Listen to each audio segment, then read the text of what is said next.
Most romantic relationships start out with an intense, passionate honeymoon phase. Once a pair has been together long enough, they start getting comfortable with each other and entering an entirely new dimension of their relationship. It's especially rough if the pair doesn't realize this. They wonder why they feel dissatisfied with each other, if not picking at each other's idiosyncrasies, or at the most extreme, wondering if they'd be happier with someone else. There's something unnerving about losing that overwhelming chemistry, if only because of the huge dopamine dump. I get the impression that Mystery Skull's Freaking Out is about a strained, fraying relationship. The lines, "got my heart burning," "I lost my spell," hint at the dying embers or dying passion in a romantic relationship. Though it definitely alludes to a far bigger issue than trying to figure out how to rekindle a romance. At this point, the pair have enough problems or falling out so intense, the song's narrator is sure they're going to break up. Though his partner isn't being very straightforward about their feelings or stake in the argument. The narrator is caught between wanting to turn time back to a happier, more pleasant time,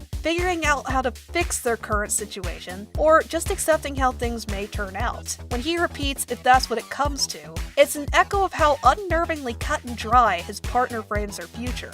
If they break up, they break up. While the song itself focuses on a romantic relationship, there's context for a fraying relationship in general. This context most appropriately applies to Arthur's and Lewis's broken friendship. Or, more accurately, just how differently Arthur and Lewis respectively see their future as friends. Please note that interpretations or analyses about these characters can differ dramatically between viewers. The same context can very well apply to Lewis and Vivi, though I chose to apply this to Arthur and Lewis since there's a lot of interesting context, or rather fanficky building of a relationship dynamic here. Lewis's perspective is pretty obvious. He's thoroughly convinced that Arthur committed premeditated murder and wants revenge for his own untimely death. Though there's certain hints and scenes that set up just what kind of mental hell Lewis must have been through. The few scenes that show Lewis alive, he has a big happy-go-lucky smile on his face. A combination of his bio and fan interpretations paint him as a fairly cheerful, flamboyant, and romantic fellow.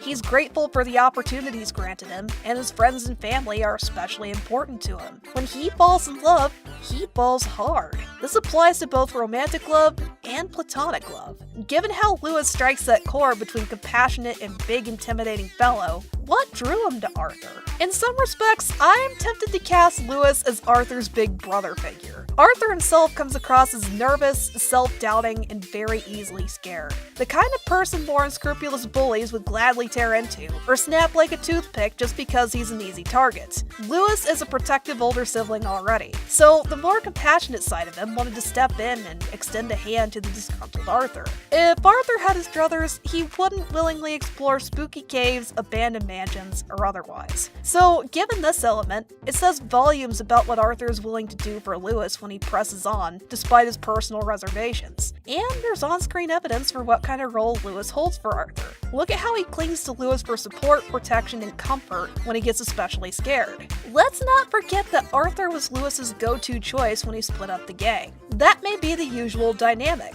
given that Vivi can handle herself and Mystery is a formidable force in his own right, Kitsune form notwithstanding. Add in Arthur's desktop, a scene with Lewis, Vivi, Mystery, Lewis's family, and himself. Arthur and Vivi may be considered extended members of Lewis's family. It may not be a stretch that Lewis or Arthur could say, "I love you" to each other in a purely platonic way, the same way that Lewis would say that to his parents or his younger siblings. There may have been some point where Lewis replays his death over and over in his mind, feeling utterly betrayed and heartbroken. He has a pretty strong description for who Arthur is as his best friend. A sweet, loyal fellow who could do with becoming more self-confident or brave.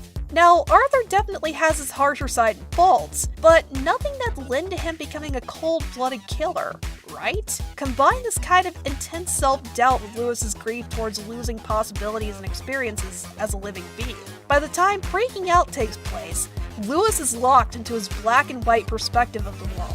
Nothing else matters beyond gaining his vengeance and, hopefully, winning Vivi's affections back. Though, considering what kind of reaction Arthur's flower got from Lewis, I'm curious as to what the stronger motivation is. He cares about Vivi, yes, but he focused on chasing down and singling out Arthur in Ghost. In Freaking Out, seeing Arthur's symbolic orange daisy was enough to break his thoughtful reverie about Vivi and lead to him stamping it into the dirt with his shoe heel. On Arthur's end, he's caught between nightmares about Mystery's secret kitsune form, losing his arm, and fuzzy memories about Lewis's murder. Arthur himself is absolutely exhausted and sleep-deprived. There's icons of Lewis's face scattered all over the screen, implying that he's been on a very intensive search for his lost buddy. He's trying to piece together Lewis's bizarre and quickly becoming more bizarre disappearance. While he's giving the benefit of the doubt that Lewis may still be alive, he hasn't chalked out that Lewis may be dead either, hence why he's drawing similarities between Lewis and this mysterious new ghost. It won't be much longer before Arthur pieces together the bigger picture, even if that happens during the most inappropriate or dire circumstances.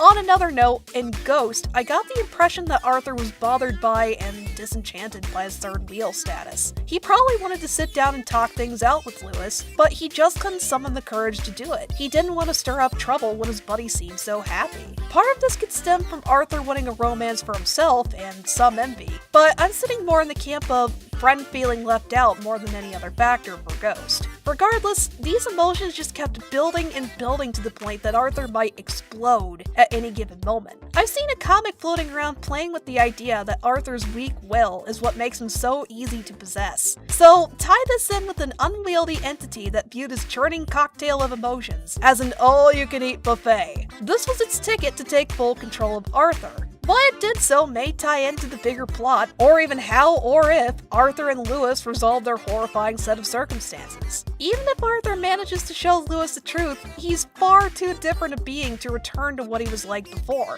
Where Arthur would love to turn back the clock or make amends, would Lewis be up for the challenge?